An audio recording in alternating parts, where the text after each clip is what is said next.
It's an instructional video for BF5 pressure overflow filler. Connections are have 110 going to the control box to run the solenoids and the timers, and then air. And your air will be set anywhere between 80 and 90 psi. This is your product inlet. You'll hook your incoming product here. It's an actuated valve controlled by a float inside the tank. You can adjust the level in there by raising and lowering the float, tightening the set screw in the collar. You want to have that level below these return lines coming in. So it'll be, roughly somewhere right in here at the 40-gallon range on the side of this tank. All right, once you got product in your tank, you're ready to start running the filler. The filler operates on two timers. We're timing how long we keep the head down and how long we run the pump. We can control the pump speed by this valve here. It's actually how fast it's pumping into the container. We'll run a cycle here to show you, and we'll explain some of the adjustments. So we'll run them in, hit the start button, the head will come down. We want to make sure all these spring coils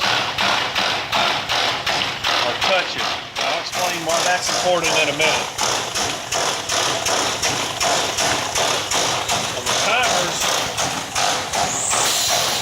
we'll want to have the head time 2 or 3 seconds longer than the pump time. That way the pump will shut off, and then the head gives it time for the pressure to relieve into the container, and then we'll raise the head up.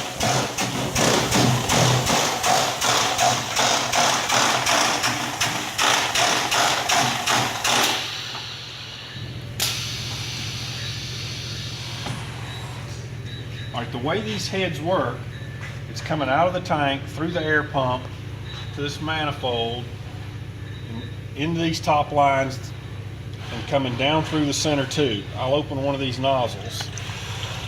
The product comes down the center tube and out these holes. And the way we set the fill height in these is when this has got a rubber sealing washer. When it goes down on the container, it seals off and it traps air, everything into that container. And as it fills coming out this hole, all the air, everything that overflows goes out this outer tube, back out this lower line into the tank. So we set the fill level by what point we put this overflow down into the container. So the further we put it down in there, the less it's going to fill.